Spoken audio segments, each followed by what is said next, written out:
On a hot Sunday afternoon in August of 2016, a young man shuffled into his apartment, dropped his bag, and locked the door. He had gone to a Blink-182 concert the night before, but he was only now getting home. He went into his bedroom and changed into pajamas. Even though it was still light outside, he felt ready to call it a day. He grabbed a blanket and stretched out on the couch to rest, and just as he closed his eyes, his phone rang. It was his father calling from Boston, Massachusetts, and he said he needed his son's help right now. Seconds later, that young man was up and sprinting out the door of his apartment, still wearing PJs. He jumped into his car and sped down the street. 6 minutes later, he skidded to a stop in front of an office building. He ran inside and waved at the security guard as he ran past the desk, shouting that he'd explain later, and then he ran all the way to the back of the building to a large, heavy safe locked with a keypad. He flipped open a panel and quickly punched in the password. Besides his father, this young man was the only one who knew this code. Inside the safe, he grabbed a small box. Then he shut the safe, locked it, and ran back down the hallway out of the building back into his car. Then he drove like a man possessed to the Florida Hospital for Children, weaving around traffic, gunning through yellow lights, and totally ignoring the other drivers who honked at him. When he pulled up to the emergency entrance at this hospital, he glanced at the dashboard clock. He knew he'd gotten there fast, but he just didn't know if he'd been fast enough.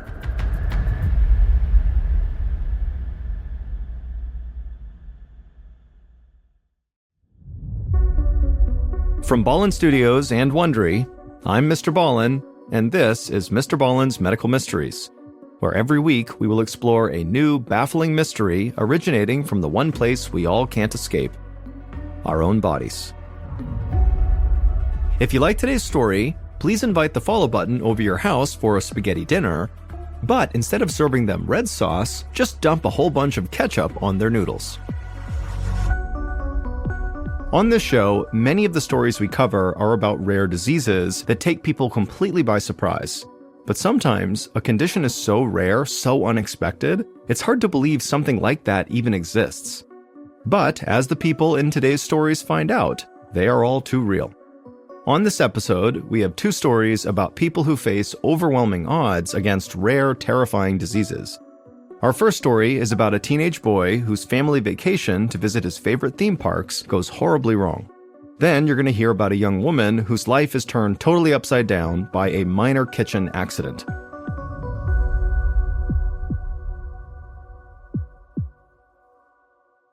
Here's our first story called Look Closely.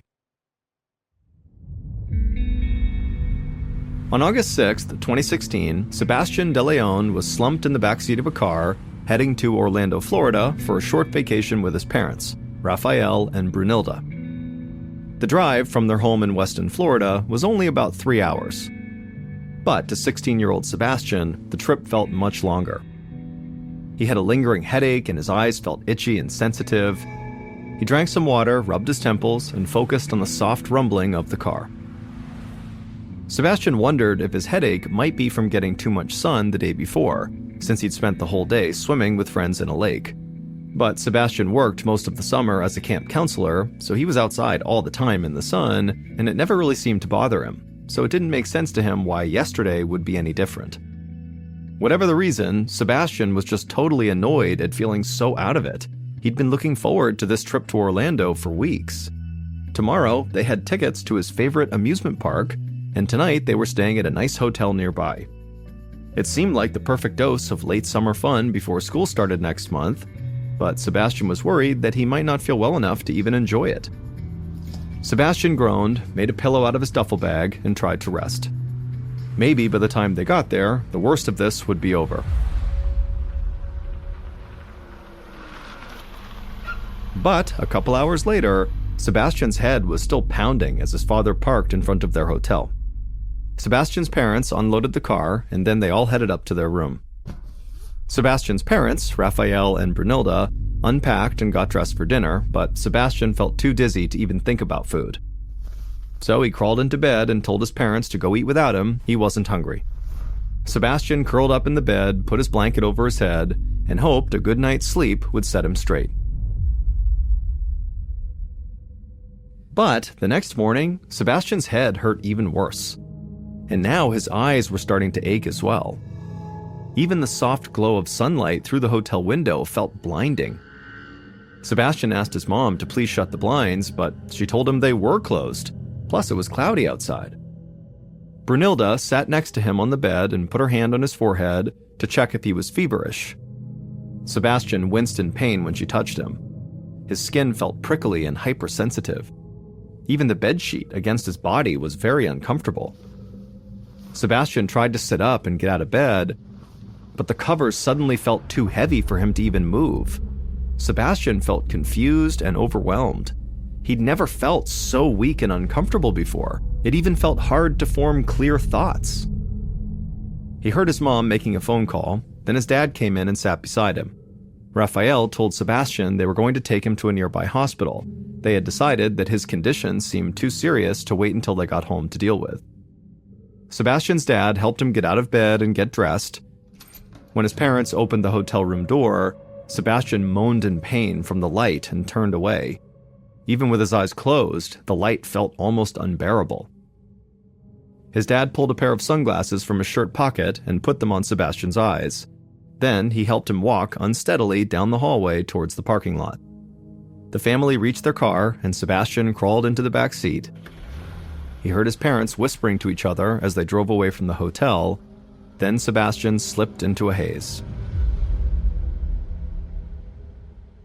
That afternoon, a lab coordinator at the Florida Hospital for Children, named Sheila Black, was drinking coffee between tasks when she heard a knock at her door. It was an assistant nurse with a sample of spinal fluid and Sebastian's patient file. Doctors suspected the young man had meningitis, which is an inflammation of the spinal cord caused by a bacterial or viral infection. One of its most revealing symptoms is sensitivity to light. To test for this disease, Sheila needed to examine the sample of Sebastian's spinal fluid. Sheila thanked the nurse, took the sample to a microscope, and squeezed a dropper of the fluid onto a slide. Then she slid the slide beneath the lens and adjusted the focus. The first thing she saw was that Sebastian's spinal fluid was clear, not cloudy. Spinal fluid is usually clear, but it turns cloudy when it's infected by meningitis. Sheila made a note on the spinal fluid container that Sebastian tested negative for meningitis, but decided to keep studying his sample under the microscope a little bit longer. Overall, the sample looked the way it was supposed to. It was clear, colorless, and scattered with little white blood cells. And so Sheila really had no idea what could be making Sebastian so sick. She scanned through Sebastian's files looking for clues.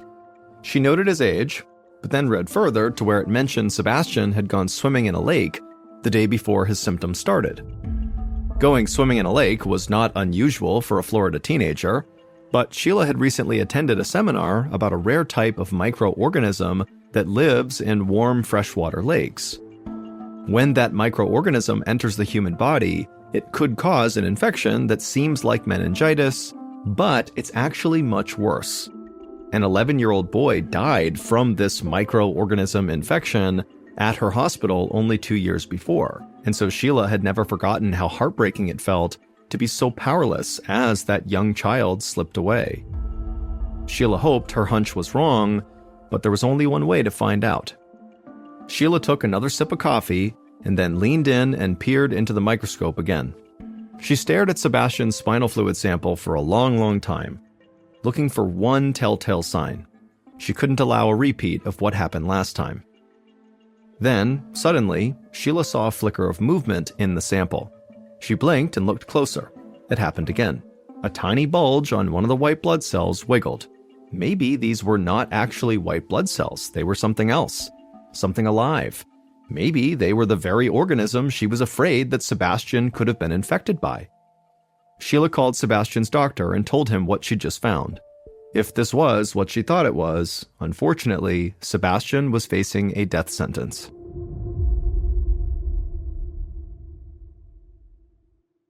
Sebastian's doctor, Humberto Liriano, slowly lowered the phone from his ear to his side and leaned his head against the wall. He felt crushed by Sheila's news. As a pediatrician who had treated some of the sickest kids, Dr. Liriano always tried to stay optimistic, even in the darkest times. But sometimes it was hard not to feel totally defeated. If Sheila's finding was accurate, Sebastian did not have much of a chance. Dr. Liriano had treated this same infection 4 other times, and in all 4 cases, none of the patients survived. Still, he felt a deep sense of duty to never give up. No matter how unlikely Sebastian's chance of survival was, Dr. Liriano resolved to fight with everything he had. He made some calls to get a team in place, and then he had Sebastian moved to a room in the critical care unit, and then he went to study Sheila's lab results more closely. And right away, Dr. Liriano could tell from looking at Sebastian's spinal fluid that Sheila's fears were right. This was the worst-case scenario. But there was one ray of hope. Dr. Liriano had heard of a new medication designed to combat Sebastian's condition with this microorganism. It was named Impavido, Spanish for undaunted. But there was a catch. The drug was still undergoing safety review.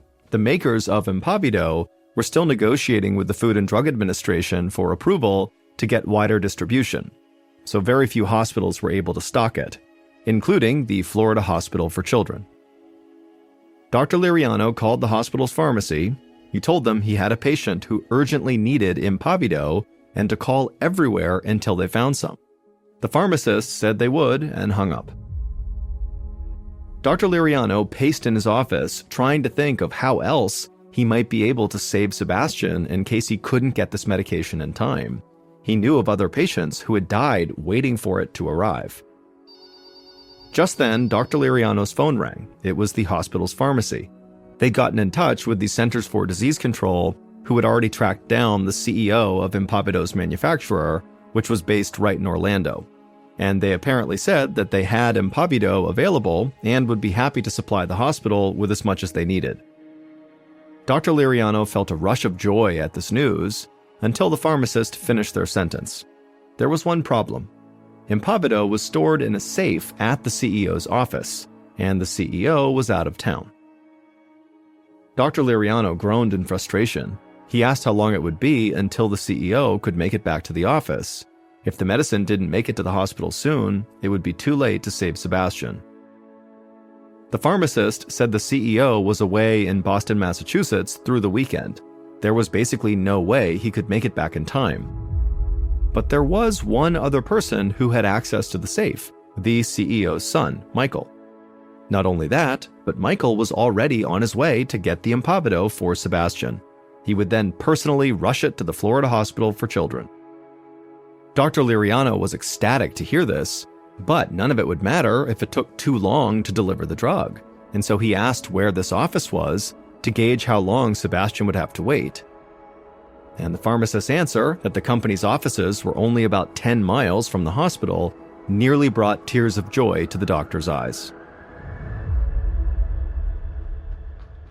After he hung up with the pharmacist, Dr. Liriano ran to the ER. When he got there, he assigned a nurse to wait by the entrance for the CEO's son, Michael, and the second he got there, this nurse was supposed to take the drug from him and rush it up to the critical care unit where Sebastian was. But there was still one other task that Dr. Liriano had to complete before they could institute this drug, and that was telling Sebastian's parents what was going on with Sebastian. Dr. Liriano steadied himself and then went down the hall to Sebastian's room. He peeked in at the doorway and saw Sebastian lying in bed, barely conscious. His parents, Brunilda and Raphael, sat on opposite sides of the bed, looking totally exhausted and terrified.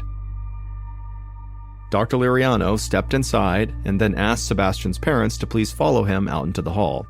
Dr. Liriano could see in the parents' faces how much they were dreading whatever he was about to tell them.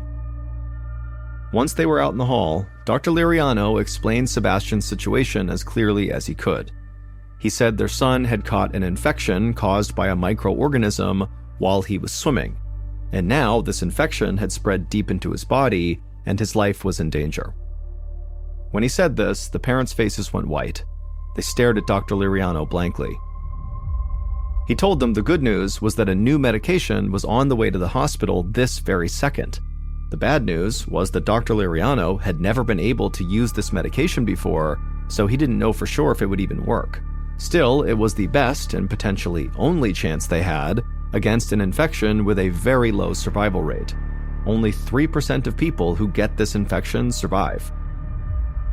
Dr. Liriano gave the parents a few minutes to absorb this terrible news. Then he explained that in order to use this new medicine, they would have to put Sebastian into a medically induced coma, taking him to the brink of death in order to save his life. So if they wanted to say anything to Sebastian, now was the time. There might not be a later. Brunilda and Raphael nodded and went back into their son's room. They stood on either side of his bed and held his hands. His mother, Brunilda, cried as she told him what a perfect boy he was, and that he was going to be just fine, medicine was on the way that would help him, and God was looking out for him. Sebastian's father, Raphael, made the sign of the cross and squeezed his son's hand. Then he leaned close to his face and told his son how strong he was, how he would beat this, and how they would all live a long, happy life together.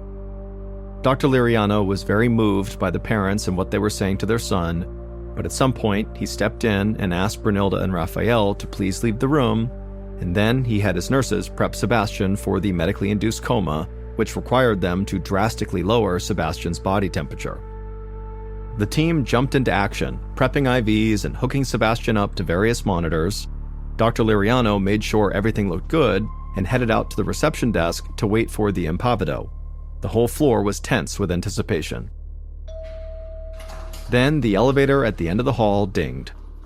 Dr. Liriano heard rapid footsteps, and suddenly a nurse sprinted around the corner holding a package. It was the impavido that Michael had brought.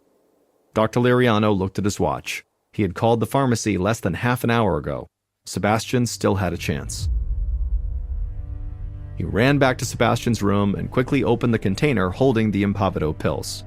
Once Sebastian had taken them, an anesthesiologist sedated him. Within moments, Sebastian was asleep. A nurse gave him an IV drip of cold saltwater solution, while another wrapped him in frozen blankets. Dr. Liriano paced while keeping his eyes glued to Sebastian's monitor. This process would give the medication more time to work, but it was always very dangerous to cool a body so rapidly. Sometimes organs reacted very unpredictably. Within the hour, Sebastian's body temperature was down to 91 degrees Fahrenheit, and Sebastian was officially comatose. Once Sebastian's breathing began to slow, Dr. Liriano gently fed a tube down his throat to help his body maintain a steady flow of oxygen. So far, the procedure had gone exactly as planned. All they could do now was wait and hope.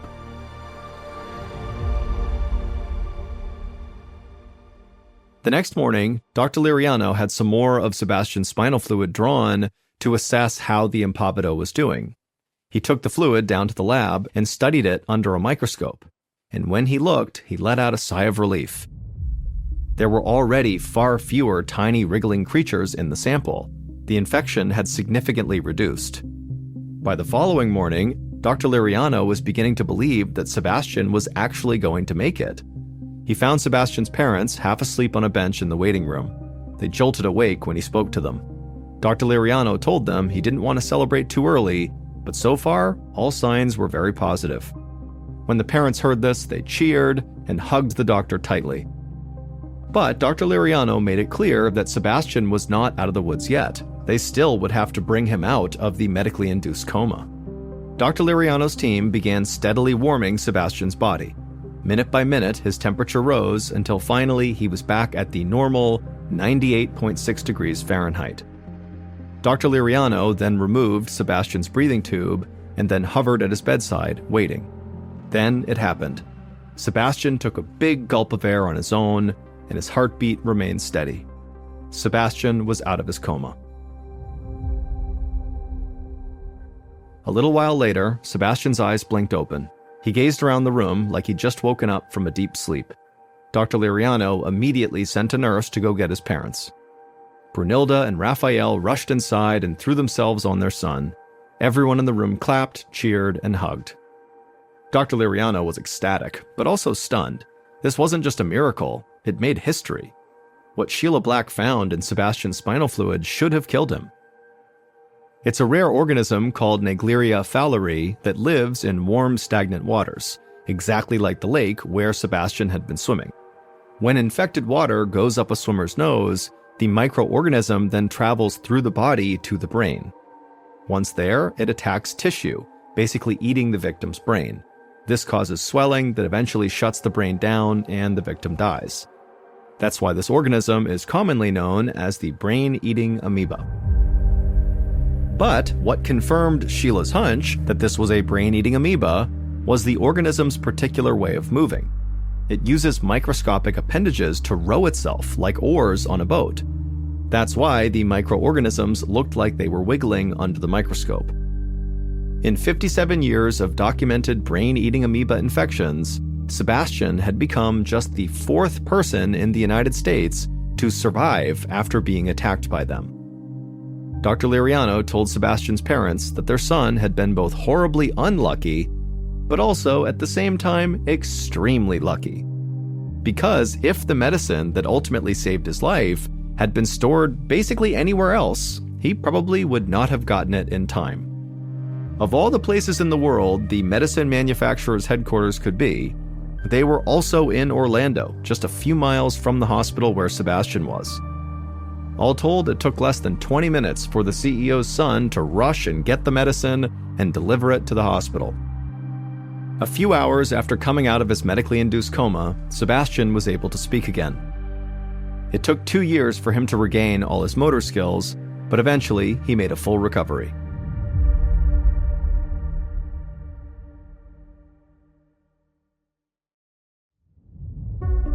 And now for our second story, called Burning from the Inside.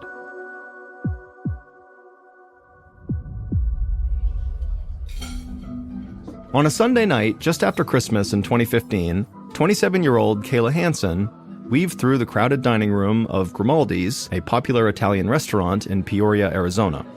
The restaurant was unusually busy that night.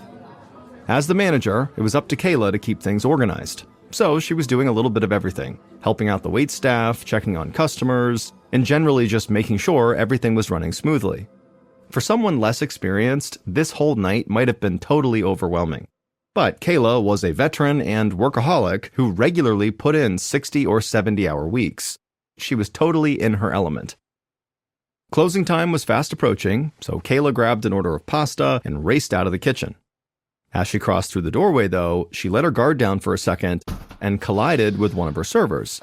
The tray Kayla was carrying fell to the floor, and Kayla staggered back into the doorframe, and she grabbed the doorframe to steady herself, but before she could get her balance, the door swung back and smashed into her hand.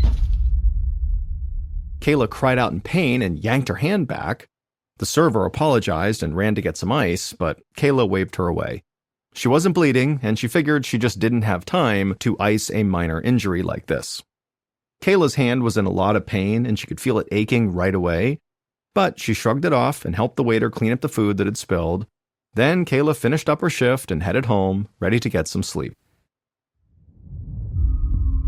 The next morning, Kayla woke up and felt a throbbing pain in her right hand.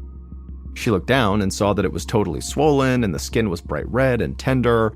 It didn't look good. Kayla groaned in frustration. She was supposed to meet her friends for a hike later, but as much as she wanted to ignore the pain in her hand, she knew she really needed to change her plans and go get her hand checked out by a doctor. So she texted her friends and said she would not be able to go on the hike that day, and then she called her primary care doctor and got an appointment for later that day. By the time Kayla got to the doctor's office that afternoon, her hand was really hurting. But when the doctor examined her hand, he told Kayla she had just bruised the soft tissue. Her hand wasn't broken, so the swelling would eventually go down and she'd be fine. Kayla was totally relieved to hear this. It would have been extremely difficult to work at the restaurant with a broken hand. So Kayla figured she'd get better in a couple of days and really just kind of stopped thinking about her hand. It still hurt, but it didn't feel like an urgent matter. 2 weeks later, Kayla was in her bathroom getting ready for the day, trying to brush her hair with her uninjured left hand. Her right hand, the damaged hand, was still swollen and tender, even though it had now been 2 weeks since she hurt it. The swelling really had not gone down at all, and the pain seemed to be getting worse every day.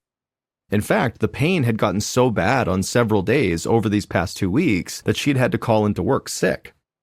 Kayla could not afford to keep taking time off of work, so she was starting to feel really worried about her hand again. Kayla fumbled the brush and shook her head in frustration.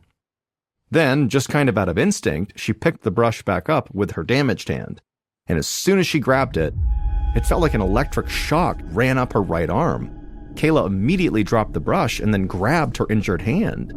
She could feel the skin was incredibly hot to the touch, and it almost felt like it was on fire from the inside out. It was so painful. And now also her right arm hurt too, and it was beginning to swell just like her hand. Kayla realized she just couldn't push through this pain any longer. It was horrible. And so she decided she would go back to her doctor. Later that day, Kayla was in her doctor's office as the doctor was examining her swollen right arm. It took Kayla everything she could not to scream out in pain every time the doctor very gently pressed her hand or arm.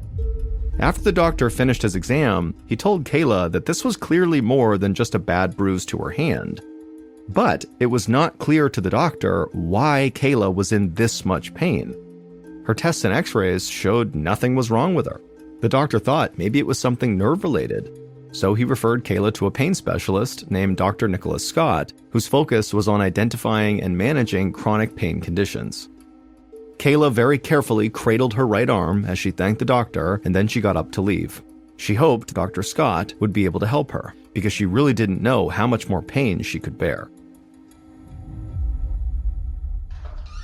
A couple of weeks later, Kayla arrived at the Arizona Pain Clinic for her appointment with Dr. Scott. She hoped he would have an answer for her so she could get better and finally go back to her old life. Not only was she missing work all the time, but Kayla was also in too much pain to go hiking or fishing, or really do much of anything that she used to do for fun. Kayla waited in the exam room for a short period of time before Dr. Scott entered. His calm demeanor put her at ease, but she couldn't help but flinch when he examined her hand, which was still swollen and still had these bright red blotches all over it. Once he was done, Dr. Scott asked Kayla if she knew what might have caused the injury. She told him about her busy night at the restaurant at the end of December and how her hand had gotten smashed in a door, but she didn't see how such a minor injury could cause this much pain and swelling and over such a long period of time. Dr. Scott nodded and told Kayla he could not find any tissue damage or broken bones, just like her other doctor.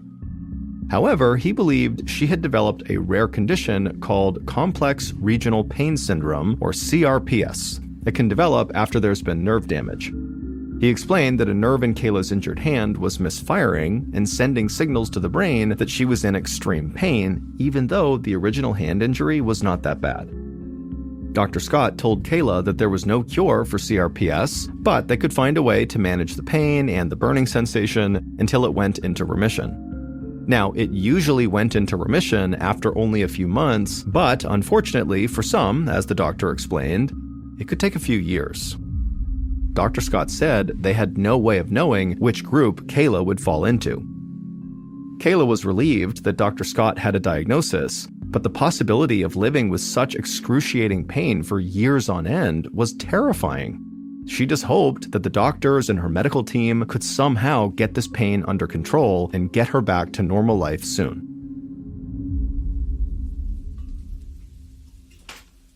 About 9 months later, on December 16th, 2016, Kayla was in her kitchen struggling to cook some dinner. None of the pain treatments that Dr. Scott tried had worked. Over the past few months, the horrible burning pain in her right hand and arm had spread across her feet, hips, knees, neck, even her head. Basically, Kayla felt like she was on fire 24 hours a day, 7 days a week. Kayla had lost count of how many times she'd been to the emergency room, but no matter what the doctors tried, the pain never lessened. She could barely get out of bed, she'd had to quit her job, and now she was relying on her family to help her financially. Kayla had worked so hard for so long to build her life, and now it was all crumbling all around her, and it seemed like there was nothing anyone could do to help her. Even worse, really dark, depressing thoughts began to cloud her mind every day. All she wanted was for the pain to end, even if that meant falling asleep and never waking up again. But Kayla was determined to try to find some ray of hope in her life, and she knew she got a lot of comfort from her family. So she had decided to invite them all over for a Christmas celebration where she would prepare a meal for everyone. And as she struggled to clear some dishes from the counter, Kayla happened to notice what looked like a fresh burn on her forearm.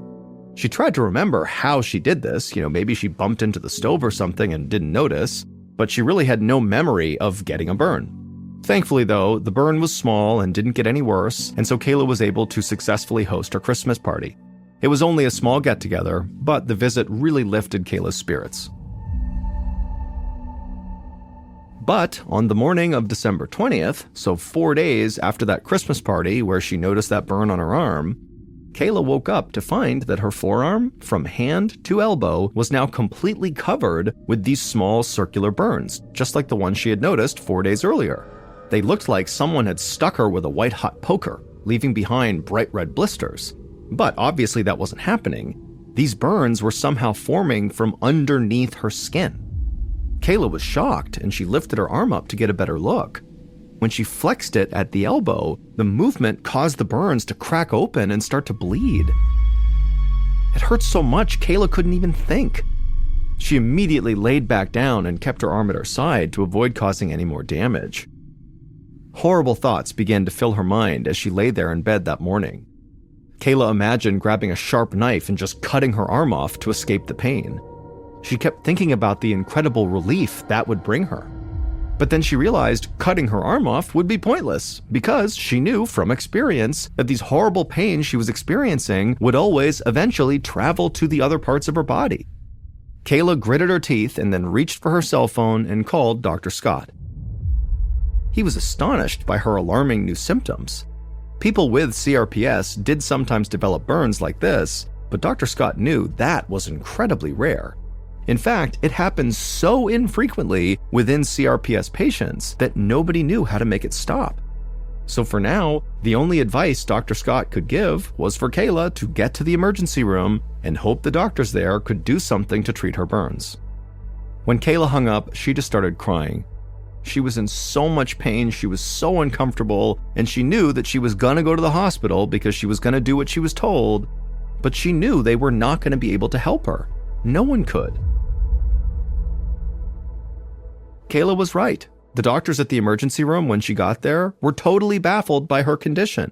The only burns like this they'd ever seen were from cancer patients going through radiation treatment. Whatever was doing this to Kayla was coming from inside her, and they just couldn't explain it.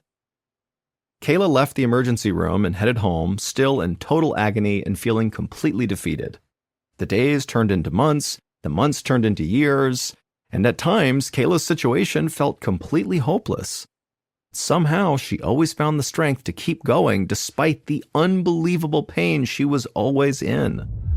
By February of 2019, over 3 years after she crushed her hand, Kayla had gone to over 50 different doctors and had tried almost as many medical procedures, but nothing had worked.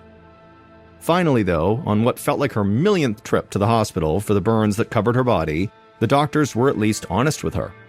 They knew they couldn't help her, and they told her that, but they could at least tell her what was ailing her. She didn't just have CRPS.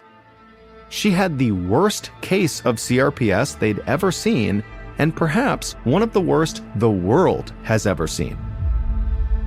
Most people who suffer from complex regional pain syndrome have symptoms in a single arm or leg.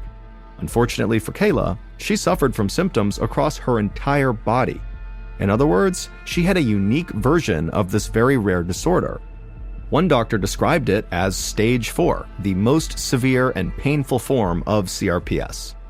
Kayla had long since learned why doctors sometimes call CRPS the suicide disease, but the doctor spelled it out in agonizing detail.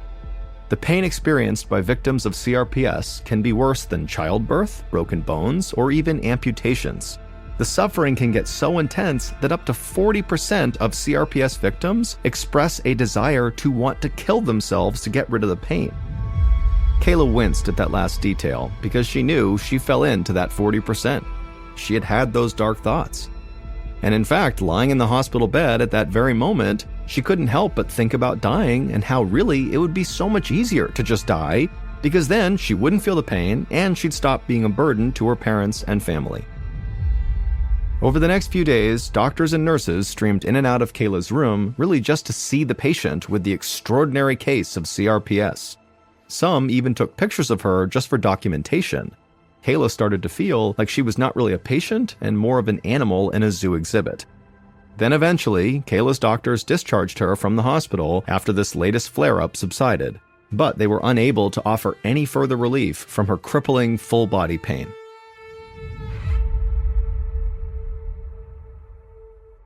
A short time after Kayla returned home after that millionth visit to the doctor, something remarkable happened. All of a sudden, for no clear reason, the pain just started to lessen. At first, Kayla hardly noticed, but by April of 2019, she felt noticeably better. By the end of the year, she was no longer covered in those burns and was feeling almost like her old self again. Finally, after almost 4 years of just pain and misery and torture, Kayla's nervous system had healed enough to properly transmit signals to her brain, which meant she was more or less back to her normal self. Although her CRPS will never be completely gone, Kayla was able to return to an active life. She went back to work at a restaurant, and she was recently honored with an award for excellence as a manager.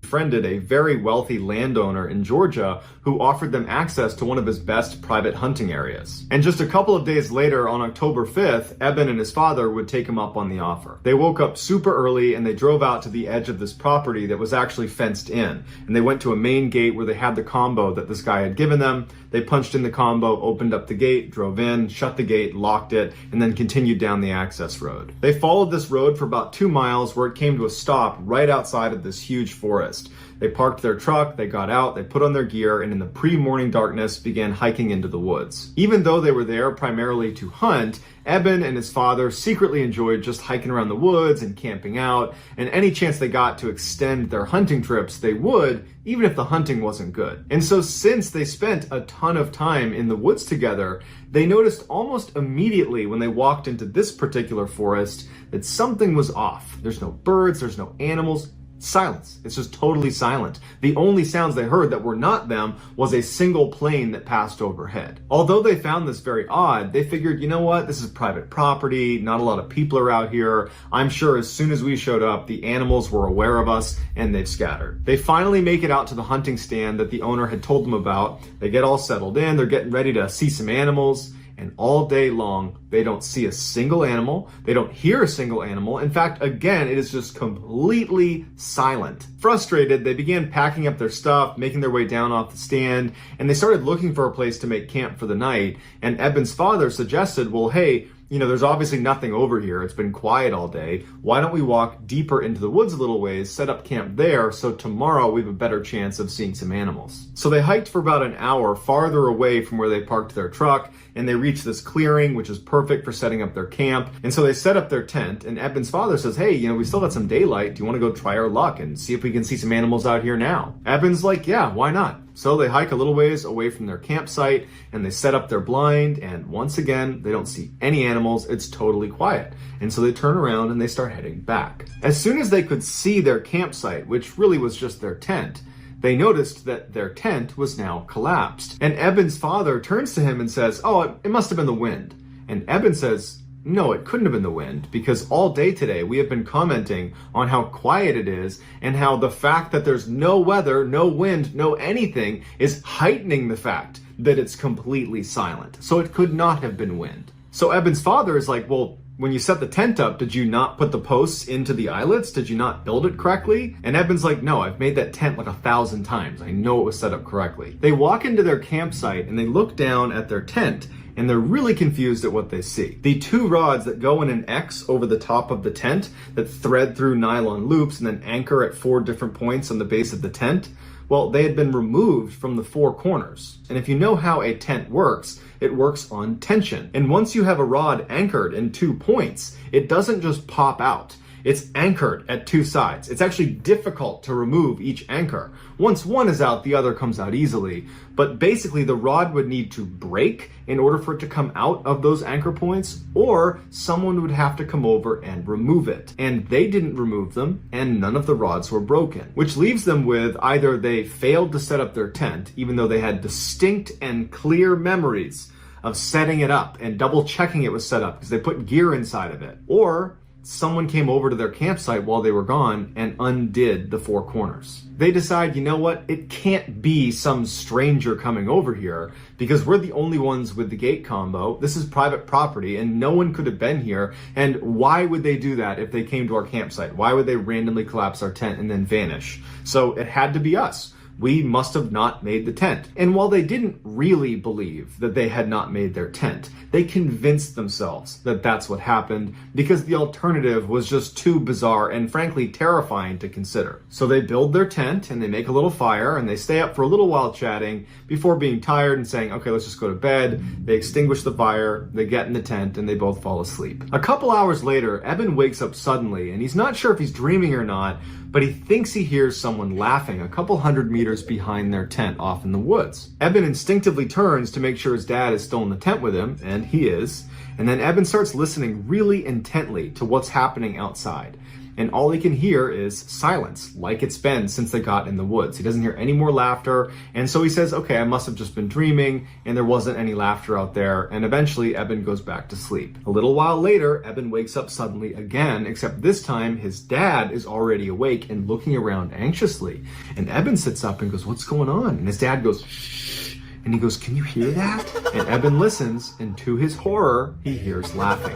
He wasn't dreaming before. Eben also realizes the laughter is not coming from the same area he heard it. It's now coming from the opposite direction, and it's a lot closer to them. Eben very quietly and carefully explains to his dad that he actually heard this laughter a couple hours earlier, and Eben's father turns to Eben and says, before we came out here, I asked the owner, should we expect any other hunters or campers or anybody nearby? And the owner said, this is private property and it's fenced in. There is no one there but you guys. After this revelation, they both turn their attention back to just listening because they're hoping this is just going to stop and whatever this is just going to leave. But it doesn't leave. They hear footsteps running towards them from way off in the forest. And it's so quiet, it's really easy to hear these footsteps. And whatever this is charging towards them. And then it comes to a complete stop right at the edge of their clearing. At this point, Eben is now grabbing onto his father. Eben's father is holding onto his rifle and he's getting ready to open the tent to confront whatever is out there. And right before he grabs the zipper, this person, whatever it is, starts laughing again. And it's practically right on top of them. It's so loud. They can hear it clear as day right there, right outside their tent. And Eben's father takes a deep breath. He grabs the zipper, and as soon as he begins moving it, the sound the zipper made causes the laughter to stop. They don't hear footsteps, so they know probably something's still out there. But the laughter stops like it's recognized that they're making noise. They're right there. There they are. They're in the tent. Eben's father freezes with his hand on this zipper, and he's debating whether he should go outside or not. And before he can even make that decision, whatever this thing is turns around and runs back into the woods, and it's just gone. And for several minutes, they just sit like that in total silence, praying that whatever this is gone for good. And after several minutes, when they don't hear anything, there's no more laughing, there's no more running, Eben's father re-zips up the tent, puts his hand back down, and they're both left just sitting there thinking, what the heck just happened? Eben and his father would stay up all night, and they would barely speak, because whatever this thing was had heard them when they moved the zipper. And so they were really afraid of making any sound, even little sounds, because it's so quiet, sound travels really far, and they don't know who or what is out there. And so in silence, holding their guns, they're just waiting for the sun to come up. And as soon as it did, they were up and out of there, literally running out of the forest, checking over their shoulder the whole time, all the way back to their truck. And so to this day, they have no idea who or what the heck was running around out there. And they told the owner of the property about it. And the owner just said, it's not possible. We have a totally gated in private piece of property, and there are cameras watching the only entrance. And you are the only ones that went in or out over that time period. And prior to that, we monitor this property. Nobody else was in there. In the summer of 2013, a young woman named Katie and her father decided to go camping at one of their favorite campgrounds in the Sierra Nevada mountain range. Katie loved going camping with her father because he was this totally accomplished outdoorsman, and he used to be a wilderness guide for much of his life, and so she just always felt like she was in great hands whenever she was out in the wild with him, and she had kind of become a fairly accomplished outdoorswoman herself. When they arrived at the campground, the parking lot was packed with cars, and they're like, shoot, I wish we'd called ahead a couple weeks ago and reserved a site because they're probably not even available now. But they went to the front desk and they were like, "You're in luck, we have one available, but it's the one that's way over there." It was this one campsite that was kind of isolated from the rest of the campground. It was far away from the bathhouse, it was far away from where you go swimming, and it was far away from the parking lot. It was just like really inconvenient. And whenever they came camping here, it was like the one site they didn't want to use. But beggars can't be choosers. They were happy to even have a site. And so they drove all the way down this little road into this very isolated campsite, kind of in the middle of this forest. Once they got there, they began setting up their respective tents because they were not going to be staying in the same tent. They each had these very small backpacking tents, which were so small that you could either zip it up all the way and stay warmer and more protected, but you had to sleep in a ball because your legs would not fit otherwise. Or you could unzip the front of your tent, and when you lay down, you could extend your legs fully, but your legs are protruding outside of your tent. So you could only do that in warmer weather and if you were comfortable having your legs poking out into the wilderness. After they set up their tents and they get their coolers set up and they have all their stuff kind of the way they want it, they go out hiking for the rest of the day. When they come back, they're totally exhausted, they fall asleep, and nothing of note occurs over that first night. The next day they get up, they go back out, they go hiking all day all over again, and they come back that night and they are totally exhausted again. And they get into their tents and they go to bed. And this night, something of note would happen. At about 3 a.m., Katie wakes up and she hears footsteps walking towards the campsite from a little ways off. They're in the woods somewhere. And she's thinking, okay, it's got to be my father because he's diabetic and every night he gets up to go to the bathroom maybe 3-4 times, and he probably was just walking to the bathhouse and now he's walking back. But she realizes the bathhouse is over here, not over here. So what is he doing walking towards the campsite from this side? The footsteps come out of the tree line, they come into the clearing that is their campsite, and they stop about 2-3 meters outside of Katie's tent. Now there were no windows on Katie's backpack tent, there was just little vents at the front and the back that kind of pointed down, and so she couldn't see out anyways, and there was no illumination out, so you can't even pick up a silhouette. It's just total darkness out there, she can't see who's out there, she can only hear them. But she's thinking, okay, maybe my dad got lost coming back from the bathhouse because he didn't have a flashlight and he walked too far. That's possible. Or, he could have decided to relieve himself just in the tree line, even though he's not known to do that. He's a guy that goes to the bathhouse. And so she's running through these scenarios that are convincing her that, oh, that's just my dad. But what she really wants to hear is that person walk away from her tent and get into her father's tent, because that will confirm in her mind that that was her father. And so she's sitting here waiting for that confirmation, and she hears the footsteps again, but instead of walking around her tent to her father's tent, this person walks right up against her tent very quickly. And they clearly begin leaning over her little tiny tent because she can hear them breathing right above her. And this is when she realizes, that's not my dad. And as she's having this terrible revelation that some stranger is outside her tent right now, she has an even worse revelation. It was a warm night that night, so she was sleeping with her tent unzipped and her legs poking out the end. She musters the courage to begin slowly retracting her legs back inside of her tent. But before she's able to do that, this person stands up, turns, and starts walking towards the base of her tent where her legs are. She's completely frozen and terrified about what's about to happen. But this person doesn't stop at her feet. They keep moving and in fact start circling her tent. But because they were making a lot of noise and walking around her, it allowed her to pull her legs back into her tent without, this person hearing her. And so she had the illusion of safety being inside of her tent, but her tent is still unzipped. So she's waiting for this person to come around and crouch down and look inside of her tent because it's open. And so she's just looking down there hoping that doesn't happen. But unfortunately, right at this moment, the person walked to the base of her tent and came to a stop, right outside where the opening to the tent is. And so she's sitting there thinking, please don't come in here, please don't come in here, please don't come in here. And even though her feet are... An 8-year-old boy named Toby had just been wheeled into the ER. His mother, Sharon, said Toby had been feverish for hours and was throwing up. Dr. Miller jumped up from her desk and dashed down the hall to the emergency room. She found Toby lying in bed, his eyes half open and his skin drained of color, while his pajamas were dark with sweat. The boy's parents hovered beside the bed, looking worried and helpless. Dr. Miller called for a nurse to bring an IV saline drip to get some fluids into the boy. Then she measured his heartbeat and listened to his breathing. But the child's intense stomach pains suggested that whatever was going on was an intestinal issue. That covered a lot of possibilities, from food poisoning to something much more serious like appendicitis. Dr. Miller asked Toby's parents if he'd eaten anything unusual lately. They looked at each other and listed various meals from the past few days, but then said that nothing out of the ordinary came to mind. Dr. Miller nodded, then asked Toby where it hurt most. With very shaky hands, Toby pointed to his stomach. Tears formed in his eyes, and he told Dr. Miller the pain was getting even worse. Dr. Miller smiled calmly, doing her best to hide her concern that Toby seemed to be sinking.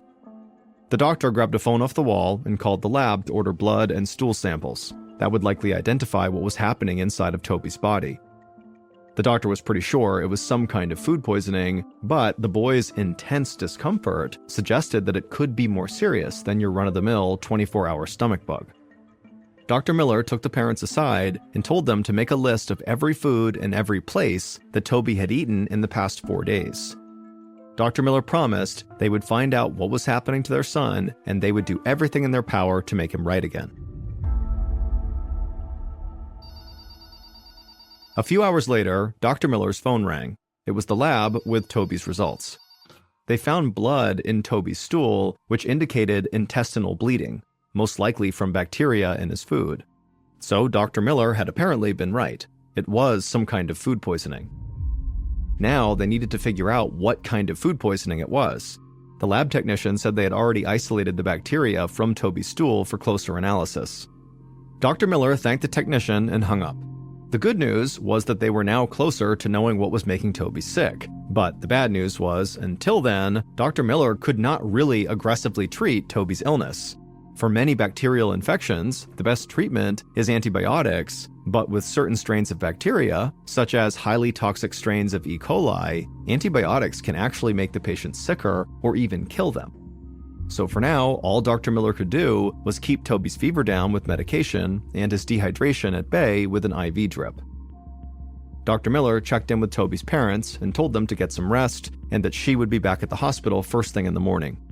Then the doctor left the room and went to the night nurse and told her to please contact her at home if anything changed with Toby. The next morning, Dr. Miller had just sat down behind her desk with a mug of coffee when a nurse knocked on the door and poked her head in. She said there was a new arrival to the ER, a 4-year-old girl named Peyton Egger. She had a sweltering 104-degree fever, and her mother said she'd been vomiting on and off for 12 hours with repeated bouts of diarrhea. Dr. Miller's mind raced as she followed the nurse down to the emergency department. White curtains were drawn all around a gurney that had just been wheeled in. Little Peyton was lying on the gurney, drenched in sweat. Her face was drained of color, and she was struggling to keep her eyes open, and her parents stood to the side, clutching each other nervously. Dr. Miller immediately ordered the nurses to hook Peyton up to an IV drip while she checked the girl's vitals. Peyton's pulse was weak, and her blood pressure was dropping. Dr. Miller worried she might be going into shock, which could cause her organs to shut down. Dr. Miller realized that Peyton's symptoms were very similar to Toby's, so much so that she wondered if both kids had caught the same infection. Peyton's parents told Dr. Miller that their home was in a suburb north of Minneapolis, which was nowhere near where Toby's family lived. Still, Dr. Miller thought there must be something these two kids had in common. Dr. Miller called the lab and told them she wanted full blood work run on Peyton, plus stool samples tested as well. Then, Dr. Miller took Peyton's parents into the hallway and asked them for more details. The mother said that Peyton had been complaining of stomach pains last night, but it really hadn't seemed that serious. But at around midnight, Peyton woke up crying from all the pain and then began vomiting. After that, she kept vomiting nearly every hour and had several episodes of severe diarrhea. Then her temperature started spiking. By dawn, the parents said it was clear that whatever this was, it was only getting worse. So her parents had rushed her to the hospital. Dr. Miller said they had done the right thing. Peyton would be safe here. For now, the best thing they could do was just stay calm and wait. But that was advice Dr. Miller found easier to give than to practice. As Dr. Miller stepped out of Peyton's room and headed back to her office, a nurse hurried up to her and said the lab had been trying to reach her. Toby's new results were in. The boy was infected with a bacteria called Shigella. Finally, Dr. Miller knew what she was up against. Shigella attacks the digestive system, causing inflammation and bleeding within 12 to 48 hours after eating food contaminated with the bacteria. Toby had all of the classic symptoms: fever, abdominal pain, nausea, diarrhea. Dr. Miller knew that if untreated, Shigella could send Toby into shock, which often leads to organ failure and occasionally even death.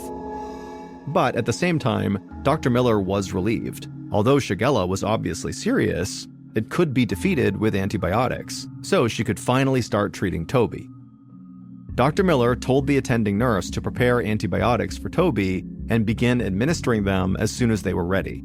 Then Dr. Miller rushed to Toby's room to give his parents the news. The boy was lying in his hospital bed with his eyes half open. His mother sat in a chair next to the bed, holding her son's hand and looking flushed and exhausted. Dr. Miller asked Toby's parents to step outside with her so she could explain what was going on. But when Toby's mother tried to stand up, she wobbled and had to sit back down. She admitted she had not been feeling well since she woke up that morning. She said she even vomited a couple of times. Dr. Miller told Toby's mother to stay seated while she called for a nurse to prepare a bed for her. The doctor told her it was entirely possible that she was also now infected with Shigella, which was the bacteria that they had just discovered her son was infected with. After all, Shigella is so contagious that it can be passed in a handshake if someone who touched the bacteria didn't wash their hands well enough. As soon as Dr. Miller had settled Toby's mother into her own hospital bed, a receptionist waved the doctor down. It was the lab calling again. They had the results for Dr. Miller's other young patient, Peyton. She had Shigella too. Dr. Miller put down the phone. First Toby, then maybe Toby's mother, and now Peyton? Suddenly, Dr. Miller felt like she had an outbreak on her hands. And given how easily Shigella is transmitted, there were likely dozens more people out there suffering symptoms at home, and every one of those cases could make more people sick. Suddenly, Dr. Miller had a lot of calls to make.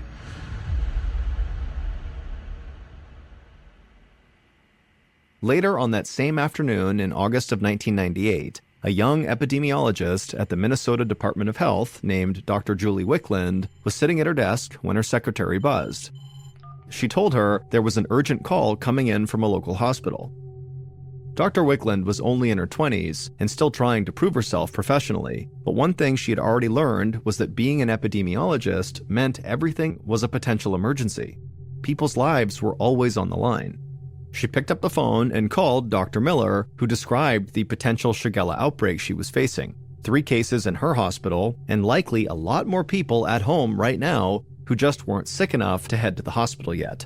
But soon they would be.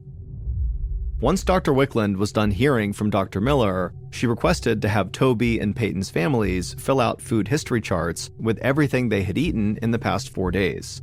Then she met with her team at the Department of Health and assigned some of her best investigators to join her on this case. By the time she got back to her office, Dr. Wickland's secretary came in holding a stack of papers. The families had already filled out and faxed over their kids' food histories. Dr. Wickland spread them out on her desk and scanned them to look for commonalities. Right away, she noticed a pattern. They had all eaten at a restaurant called Roberta's. The odds were extremely low that both Toby and Peyton's families had eaten at the same place in the same 4-day window, especially considering how far apart they lived, and so this was exactly the type of breakthrough Dr. Wickland was hoping for.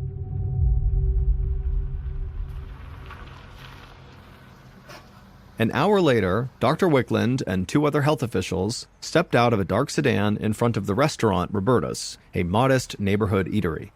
The manager was waiting for them by the entrance, looking very tense.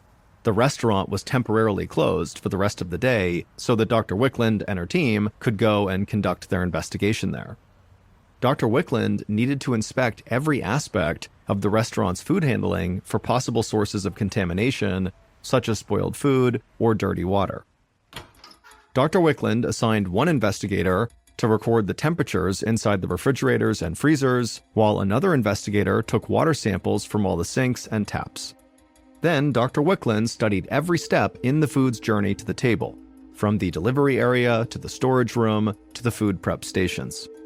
The overall layout at Roberta's met safety standards, but Dr. Wickland knew how elusive Shigella could be. Shigella can show up almost anywhere and then can be spread by the people who are simply preparing the food. Dr. Wickland told the manager she needed to interview the entire staff. And so once the staff was gathered in the dining room, Dr. Wickland circled the room, asking each employee questions about their recent health and also their daily kitchen routine. Several members of the staff admitted to Dr. Wickland that they had not been feeling very good lately. Some had even been feverish and suffering pretty severe abdominal pains. It sounded worryingly similar to what Toby and Toby's mother and Peyton were all experiencing. Dr. Wickland then made copies of the restaurant's reservation list and credit card receipts from the past 4 days. Flipping through the pages, she estimated at least 400 people had eaten at Roberta's within a few days of when Dr. Miller's patients had eaten there. All of these diners were now at risk of getting Shigella. Back at the office, Dr. Wickland wrote up a questionnaire for all of Roberta's 400-plus diners. She needed to determine how many other customers out there were suffering similar symptoms. If any of them had contracted Shigella but didn't realize it, they could be infecting other people. These people needed to be notified right away, or else this situation could get much worse. The next morning, when Dr. Wickland arrived at her office, she learned that one of Roberta's employees had tested positive for Shigella. This confirmed that everyone who had eaten at the restaurant could now potentially be infected with the Shigella bacteria. But at least she now had a pretty good idea where the Shigella was coming from, a sick food prep worker who likely had not washed their hands properly. Dr. Wickland's first step was to call Roberta's and order the restaurant temporarily closed until the Shigella outbreak was totally contained. Then Dr. Wickland called Dr. Miller to get an update on her patients. Dr. Miller told her that Toby's mom was doing fine, but Toby and Peyton were struggling. Shigella is always harshest on the young and the elderly, and the children's conditions were not getting better. If they didn't start getting better soon, Dr. Miller feared they could go into shock and die.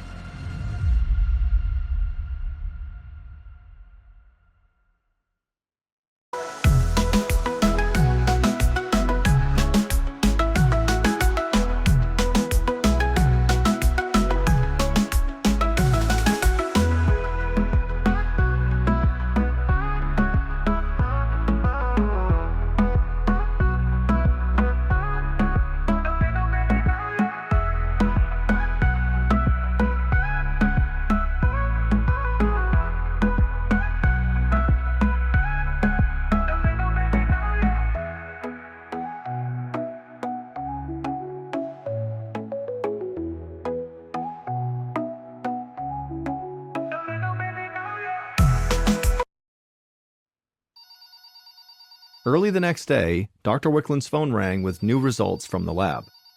Several more employees at Roberta's restaurant had tested positive for Shigella. This meant that the disease outbreak was not coming from a single unsanitary worker. It was coming from lots of places. Dr. Wickland got a fresh cup of coffee and then sat down at her desk to begin studying the first wave of questionnaire results from Roberta's recent customers. And she was disturbed to see that a full half of the 400 diners reported experiencing symptoms that were consistent with Shigella. But as Dr. Wickland studied the responses, something about the data just didn't seem right. A large percentage of infected diners had eaten at Roberta's before any of the employees started to get sick. So it was unlikely that the employees were giving the infection to the customers. The workers were actually victims too. Dr. Wickland leaned back in her chair and took a deep, defeated breath. She now realized that she actually had no idea where all the Shigella cases were coming from. An hour later, the manager at Roberta's unlocked the restaurant door and let in Dr. Wickland. She told the team to put on gloves and start discarding every piece of food in the building. Nothing could be saved. Roberta's manager was happy to comply, and Dr. Wickland told him the business could reopen once all the food had been thrown away and the entire restaurant professionally cleaned. They couldn't afford to take any chances. Dr. Wickland pulled a bin of produce off a shelf and dumped it in the trash. The Shigella was somewhere under this roof, and Dr. Wickland was not going to let it slip past her. Dr. Wickland returned to her office at the Department of Health to find a report sitting on her desk. Her heart sank.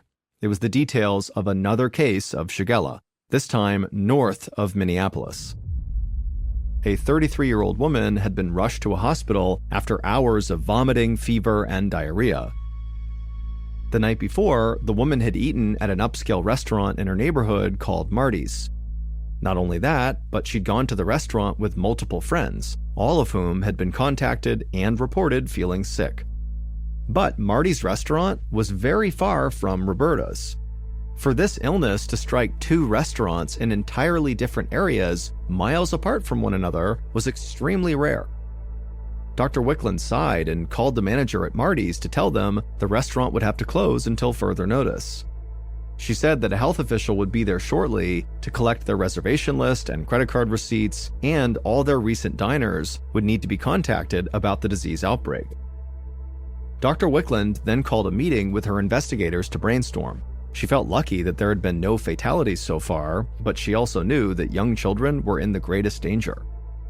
She told her team they had to find the link between Marty's restaurant and Roberta's restaurant that could explain all the Shigella cases. Maybe both restaurants sourced particular food items from the same place, or maybe an employee worked part-time at both restaurants, or maybe they shared a water supplier. Whatever it was, she told her team they had to go find out. By the next afternoon, Dr. Wickland had more information to go on. She and her team had worked around the clock, contacting people and compiling timelines of symptoms. It was a lot to sift through, but she knew it was always better to have too much information rather than not enough. As Dr. Wickland made her way through all the paper piled on her desk, the differences between the two restaurants really jumped out at her. Marty's got its water from a different reservoir than Roberta's, so this was not a water issue. There was also almost zero overlap in their menus because Roberta's and Marty's served very different types of food. And a review of the two restaurants' employees showed that no staff members worked in both places either. The researchers could not even identify a single food that all the sick customers at each restaurant had eaten. Everyone ordered different dishes, yet got sick the same way. And so Dr. Wickland wondered to herself, how could that be? This just doesn't seem possible. Just then, the phone rang. It was the lab with an update on the Marty's restaurant customers. Everyone who tested had come back positive for Shigella.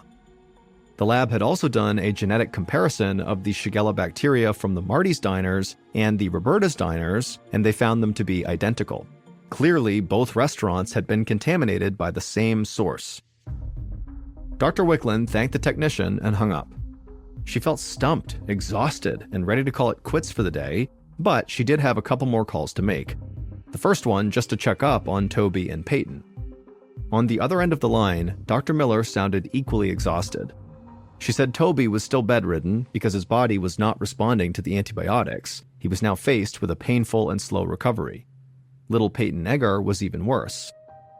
Dr. Miller had nurses monitoring her around the clock, but her family was obviously worried sick. Dr. Wickland thanked her for the update, then she hung up and scrolled through her Rolodex until she found the United States Centers for Disease Control. This outbreak was clearly not settling down the way Dr. Wickland hoped it would, and so it was time to call in reinforcements. Dr. Timothy Niemi was in his office packing up to head home when his phone rang. He considered letting it go to voicemail, but his position as an epidemic intelligence officer at the Centers for Disease Control and Prevention had taught him the danger of missing an emergency call. So he picked up the phone and he listened carefully as Dr. Wickland explained the events of the past week and how the Shigella outbreak showed no signs of slowing down. Dr. Wickland said she needed the CDC's help in finding the outbreak's origin so they could stop it. Every bacterial outbreak has its own genetic fingerprint that makes it unique, and the CDC keeps a massive database of these fingerprints from all over the world. Dr. Niemi told Dr. Wickland to email him an image of the Shigella bacteria's DNA profile. Then he could use the CDC's database to see if the same Shigella strain had been reported anywhere else. The moment Dr. Niemi uploaded the Shigella bacteria from Minnesota to his database, Shigella outbreaks in other areas popped up all over, from Los Angeles County to Boston to Florida, plus up in Canada, in Alberta and Ontario. Each outbreak had been linked to a specific restaurant, and all were genetically identical. This meant that there was a good chance all of these Shigella outbreaks were caused by the same source of contamination. The sheer breadth of locations baffled Dr. Naemi. He stared at the map. How did the same contaminant spread across both coasts, down to the Gulf of Mexico, and all the way up into Canada? He emailed his coworkers the results and asked them to help him contact every restaurant associated with an outbreak and compile a comprehensive list of foods and ingredients on their menus. There had to be something in common to all of them that was carrying this particular strain of Shigella. The next morning, one of Dr. Naemi's fellow investigators strolled into his office and handed him a Post-it note with one word written on it. Dr. Naemi read the note and couldn't help but laugh. The investigators had identified the probable source of the Shigella outbreak, and it was something that no one suspected. Dr. Naemi's department even had a term for this particular ingredient. They called it stealth food, because it's used in a wide variety of dishes, yet usually goes unnoticed. Dr. Naemi congratulated his team. This was the best lead they had. He picked up a phone and he called a colleague at the Food and Drug Administration named Jeremy Brown. Dr. Naemi told Jeremy what they had discovered and said he'd need the FDA's help tracing this particular ingredient, the stealth food, to the original supplier. Global supply chains for restaurants are incredibly complex, with foods shipping from across the world and constantly being reprocessed and repackaged, and so finding one bad batch of food among all of that would not be easy. Jeremy said he would get to work. A few days later, Jeremy rode in a Jeep through Ensenada, Mexico. At first, the countryside was dry and dusty, but as they curved over a hillside, suddenly everything turned green. For miles into the distance, Jeremy saw nothing but crops in organized rows. Finally, they turned onto a dirt road and passed a sign that said the name of the farm, Valle Verde. The farmhand pointed out different fields of produce, including tomatoes, celery, cilantro, green onions, radishes, and lettuces, all watered by massive irrigation machines. But the biggest spread of all was an entire 55-acre parcel devoted to growing nothing but the stealth food Jeremy had come to investigate. And the stealth food was parsley. At some point between when it was harvested and when it was shipped, this parsley was becoming contaminated with Shigella bacteria. Jeremy was not going to leave the farm until he found out where and how this was happening. The Jeep came to a stop on the banks of an old riverbed. Since tainted water is the most common cause of Shigella, Jeremy had requested to visit the farm's water supply first. The farmhand hopped out and led them to a series of wells that provided all of the farm's water. Jeremy looked inside one of them. The stone casing was old, but uncracked. The shaft was dug very deep, so that the water came from far underground, which meant the likelihood of contamination was actually quite small. Jeremy could tell the issue was not the wells. Next, the farmhand drove them past several meadows to a reservoir that served as the farm's backup water supply. It looked like a small fresh lake. The water seemed clean, but Jeremy still bottled up a couple of samples for testing back in the US. The farmhand asked Jeremy where he wanted to head next. Jeremy said he could use a break from the heat. It had gotten much hotter as the afternoon wore on. A few minutes later, the Jeep rumbled to a stop in front of a huge farm shed with a corrugated steel roof. It contained long conveyor belts stacked with crates of parsley. At the end of the line, men took those crates and stacked them on a pallet and then hosed them down with chilled water from a machine called a hydro cooler. Jeremy watched as hundreds of boxes quickly piled up and were loaded into the backs of huge trucks and then driven away to be shipped all across North America. Jeremy asked the farmhand if the water for the hydro cooler came from their wells or the reservoir, but the farmhand shook his head and said neither. The water for the hydro cooler came from Ensenada's municipal water supply. Jeremy put on his sunglasses and told the farmhand that that was where he needed to go next. At the municipal water plant, the facility's director admitted that they had been a bit overwhelmed lately. Due to government funding cutbacks, they had been understaffed for a while. With fewer security guards to watch the place, there had been a few break-ins lately, and some equipment had even been damaged. At one of the water filtration systems, Jeremy noticed that the machine that normally disinfects the water with chlorine was shut down. Jeremy asked the manager if the chlorinator had just been turned off today or if it really was not working at all. The manager shook his head in frustration and said this had been on their list to get fixed for over a month, but the city hadn't managed to send over the parts yet. Jeremy did his best to hide his shock. Without chlorine, all sorts of contaminants could flourish in the water, including Shigella. From there, the water was pumped to businesses, homes, and farms all over the area, like the parsley crop at Valle Verde. Jeremy filled several bottles to be tested and told the farmhand it was time to go.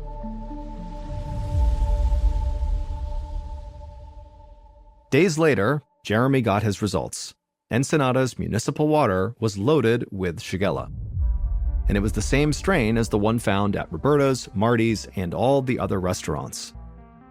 The contaminated water had been sprayed directly onto the parsley right before being shipped to restaurants all across North America, where people like Toby, Peyton, and their families ate the parsley without giving it a second thought. Jeremy knew they had been lucky in tracking down the source relatively quickly. He estimated that as many as 1,000 diners had caught Shigella from one harvest of contaminated parsley, but it could have been so much worse. Fortunately, there were no fatalities, and both Toby and Peyton eventually made full recoveries. But very few of those who got sick will ever look at their parsley garnish the same way again. In 1991, Charles Holden was on his way home from work when he decided to stop at a fast food restaurant near his house in Harrington, Delaware. After grabbing a quick bite to eat, Charles left the store and got back in his truck. He turned it on and he was about to drive out of the lot when he stopped because there was this man running towards him, waving, trying to flag him down. So Charles put his truck back in park and he rolled his window down to see what this guy wanted. And when this stranger got close enough, he told Charles that his sister was having a baby and he needed a ride to the hospital, which was about 20 minutes away. Charles couldn't tell if this guy was lying. It was super late. He didn't know this guy, and he just had a bad feeling about him. And so he told him, "No, I'm sorry. It's too late. I gotta get home. It's too far out of the way." The stranger immediately looked dejected and turned around and started walking away. And as Charles was watching him go, he felt bad and said, "You know what? Hey, come back here. I'll give you a ride part of the way there." And so the stranger smiled, hopped in his passenger seat, and they took off. Charles drove him approximately 3 miles in the direction he had asked to go before pulling over on the side of the road and telling him, "This is as far as I'm going to take you." Charles lived only about a block away, and he didn't want to drive too far away from home so late at night. But the stranger, upon hearing he was being let out so soon, suddenly became angry and began fumbling in his pocket like he was going to get a knife or some sort of weapon, and he starts screaming at Charles, "Hand over your keys, hand over your wallet, or I'm going to kill you." Charles, meanwhile, was on edge, just being in the car with this guy because he had a bad feeling about him, and so he immediately jumped into action. He turned off his truck, he ripped the keys out of the ignition, and he leapt out of his truck and started running. Charles saw way off in the distance was a convenience store, and he figured he could run to there and get some help. But as he's running, he turns around and sees the stranger has also leapt out of the car and was now sprinting up to him with a screwdriver in his hand. And this stranger was running really fast. He was gaining on Charles, and soon Charles realized he wasn't going to make it to the convenience store before this guy caught up to him. And so at some point, Charles just stops, he turns around and he puts his hands up and he says, okay, I'll give you a ride wherever you want to go, and then you can have my keys, my wallet, you can have anything you want. And so the stranger runs right up to Charles and he stops and he smiles because he's very pleased with this result. And he pokes him with the screwdriver and kind of gestures for him to go back to the truck. So Charles walks back to the truck with the stranger right behind him with the screwdriver periodically poking him in the back. They finally get to the vehicle and the stranger tells Charles to get in the car and then wait. But as soon as Charles sat down, he fired up his truck and sped off before the stranger could hop in the passenger side door. And so Charles is flying away from this guy. He looks in his rear view mirror and he can see the guy is chasing after him with a screwdriver held over his head, but he sees the stranger at some point just stops, turns around and walks away. Charles was totally relieved that he had escaped this horrible encounter, and he was thinking about calling the police, but ultimately decided he wouldn't because it was his decision to allow some stranger to get in his car in the middle of the night. And so Charles kind of blamed himself for the whole ordeal. What Charles was concerned about, though, was where he had ditched the stranger stranger was not far from his house, and he was worried if he just turned around and drove right back to his house, that this guy could recognize the truck and then follow him to his house, and then who knows what could happen. And so Charles decides he's just going to stay outside of town and drive around for a while to make sure this stranger is long gone by the time he comes back. So after about an hour of doing just that, driving around outside of town, Charles goes back into Harrington, Delaware, and he gets on his street, and he's shocked when he sees the stranger who had just tried to kill him is walking down the road right in front of him. But luckily, the stranger did not hear or see Charles pull onto his street, and so Charles immediately throws it in reverse and he gets out of there and he drives off. At this point, Charles decides he needs to tell police, because he doesn't know if this stranger actually knows him and that maybe he's targeting him and he's waiting for him at his property. And so he calls 911 and he tells the dispatcher about what had happened earlier and how this guy is now lurking around his property. And the dispatcher tells him they'll send an officer out to him. And so a few minutes later, an officer showed up at the payphone where Charles was, and they told Charles they would escort him back to his property, and if the stranger was still out in the area, they would arrest him. And so the two of them made their way back to Charles's property. They get there, the stranger's long gone, and then Charles goes into his house. There's no sign of a break-in. There's no sign that anyone was near his property. And so Charles thanks the officer. He feels totally relieved. But before the officer leaves, he asks him if he wouldn't mind doing a quick sweep of his mother's property. She lived right behind Charles on the other side of some bushes. He told the officer her name was Dorothy. She was 70 years old and she lived alone. And he just wanted to make sure nothing happened to her. So the officer said, no problem, I'll go check in on her. So the officer leaves Charles and goes across his backyard through those bushes into Dorothy's backyard. And right away, he can see the back window on the back door has been smashed and the door itself is slightly ajar. And so the officer draws their pistol and they go up and they enter the house and they look inside. They're yelling for Dorothy, but there's no answer. It's totally dark in the house. It's totally silent. And so after searching the first floor and finding nothing, they make their way up the flight of stairs and they find blood at the top of the landing. And they follow this trail of blood and it brings them into one of the bedrooms where a woman is sprawled out on a bed. It was Dorothy. She had been stabbed to death. It would turn out, after Charles had ditched the stranger and sped off without him, the stranger, whose name was Gilbert Cannon, began looking for a place to sleep, and the house he ultimately selected just happened to be Charles's mother's house. After Gilbert broke in through her back door, he saw Dorothy coming down the steps to confront him, and because he was worried she'd be able to identify him, he attacked her with a screwdriver. Gilbert would later tell police that the attack on Charles was completely random. He was just at this fast food restaurant, he saw Charles get into his truck, and he thought to himself, if I can get in that guy's truck, I bet I can rob him. And then after this failed robbery, when Gilbert is out looking for a place to sleep and he breaks into this house and this woman comes down the stairs that he attacks and kills, he has no idea that this woman, Dorothy, is Charles's mother. The entire night was one big, horrible coincidence. Gilbert would plead guilty to the murder and would be sentenced to life in prison without the possibility of parole. In 1949, 15-year-old problem child Ken Rex McElroy dropped out of school and moved to a tiny farming town called Skidmore, Missouri. There, he began his life of crime, which consisted primarily of theft. At night, he would drive his truck onto Skidmore residents' property, and he would steal their livestock, alcohol, grain, food, antiques, anything he could get his hands on and that he could sell, he would take. And if the owners ever caught him in the act, he would just raise his rifle at them and tell them to go back inside and never report it to the police or he would kill them. And because Rex was this big 270-pound monster of a man who was known for having a bad temper and for being really aggressive, people generally just did what he asked and his crimes went totally unreported. In the rare instances that victims would report Rex's crimes to police, Rex would begin intimidating them and their family by staking out their houses at all hours of the night, or he would just walk directly up to these victims and he would say, "I will kill you if you testify against me." And if none of those tactics worked, Rex used some of his illegal money to hire one of the very best defense lawyers in the entire state, a lawyer who had famously represented the mob, and he would step in and get Rex off of virtually any charge, including the time Rex actually did shoot one of the owners who caught him in the act. Over the years, Rex would use these fear and intimidation tactics not just to make money, but also to prey on young women and girls. In the 1970s, when Rex was in his 40s, he began stalking a local Skidmore girl who was 12 years old named Trina. After assaulting her dozens of times, Rex learned her family was going to be pressing charges against him. So Rex burned down Trina's family's house and killed the family dog,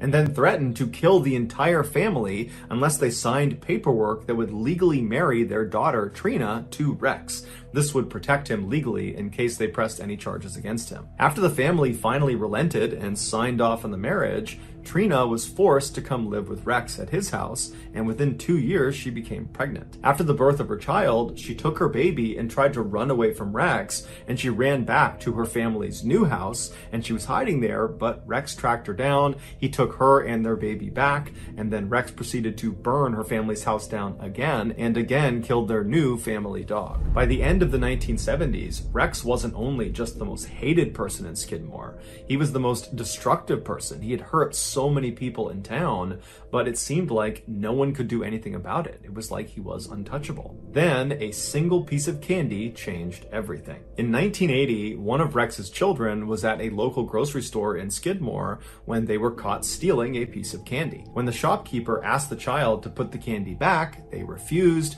and it caused this huge fight, and before long, Rex has found out about this huge fight, and Rex, instead of being upset with his child for stealing, he becomes enraged that the shopkeeper had the audacity to accuse his child of a crime. And so Rex began stalking the owner of the store, a 70-year-old man named Bo, along with the rest of Bo's family. At all hours of the night, Rex would just show up in front of their house with a gun slung across his lap, and he would fire shots into the air, and then during the day, he would walk right up to Bo and he would tell him, "I'm going to kill you." And so Bo and his family knew it was only a matter of time before Rex did become violent, and they were right. In July of that year, Rex showed up at Bo's grocery store with a shotgun in hand, and Bo, who was in the back of the shop loading groceries through the back door, he turns around and he sees Rex walking up to him. They have this heated confrontation where at some point Rex just raises a shotgun and he fires a shot into Bo's neck. Bo was gravely wounded, but he would survive, and Rex would actually get arrested and would be charged with attempted murder.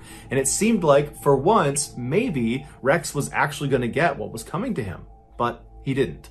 The attempted murder charge was lowered to just assault, and he was given 2 years in prison, but he would only serve 1 day in jail before being released on bond. And as soon as he was out on bond, he went right to his house and he got his rifle that had a bayonet attached at the end of it, and he went right to the tavern in the middle of Skidmore, and he began telling anybody who would listen that he planned to finish the job, i.e. he was going to kill Bo, and he described in very graphic detail how he planned to do it, which involved this rifle and this bayonet. Patrons that were at the tavern that saw Rex and heard these claims, they were scared for Bo, and so they left the tavern and they told city leaders about these threats. And so city leaders at this point, they've had enough of Rex, and they decide they're going to host this secret meeting that will not include Rex the following morning.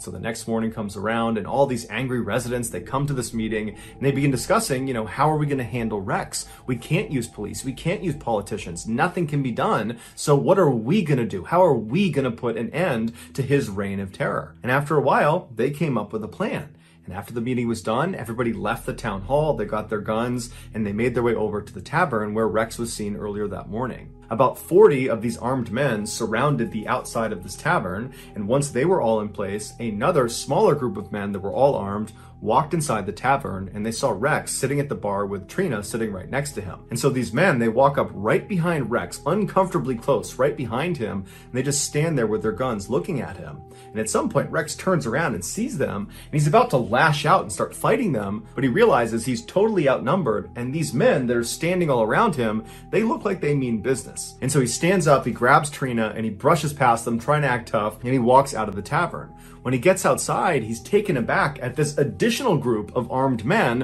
which is much larger, who are all standing there just looking in at him. And so Rex at this point becomes visibly frightened, but he grabs Trina and he calmly walks out to his truck, which is parked a little ways out in front of the tavern. He gets in the driver's side, she hops in the passenger side, and Rex lights a cigarette up, he turns on his truck, and he's about to try to drive away when a gunshot rings freaks out, and Rex immediately slumps forward onto his wheel. One of the Skidmore residents runs up to the truck, they open up the passenger side, and they grab Trina, who was unhurt, pulled her out, and rushed her to safety. Once she was clear, the other residents with their guns just moved in on the truck, and for 20 seconds they opened fire on Rex. After the shooting was over, nobody called an ambulance. Everyone just stood there and watched as the town bully died. In all, there were 46 witnesses that were there when Rex was murdered, but they all said they had either not seen the shooting or they didn't know who the shooter was. And despite a lengthy federal investigation, none of the witnesses ever changed their stories. And so as a result, no one was ever charged with Rex's murder. Years later, a Skidmore resident, when asked what happened here,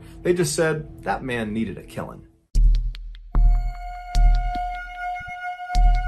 On the morning of March 18th, 1990, a young woman named Karen parked her car just outside of the Isabella Stewart Gardner Museum in Boston, Massachusetts. This famous museum is home to over 15,000 pieces of priceless art from ancient Rome, medieval Europe, Renaissance Italy, Asia, the Islamic world, and 19th century France and America. The outside of this 4-story building is strikingly plain, but inside is strikingly gorgeous. There is this lush green open-air courtyard that sits right in the middle of the museum that all of the galleries look down into. Karen was an art enthusiast, and she was a security guard at this museum, and that day she was on duty. After parking her car, she got out and walked her way over to the employee entrance, and there she pressed the buzzer and announced her arrival to the 2 night shift guards that she would be relieving. But after a few seconds, the night shift guards did not respond to her, and they did not unlock the door. And so after a little while, Karen pressed the buzzer again and said, "I'm here, can you please open the door?" But again, the guards that were on duty did not respond back to her, and the door did not open. This was highly unusual, so Karen left the door, found a payphone, and called the chief of security for the museum, who lived out in town, and told him she couldn't get in the building.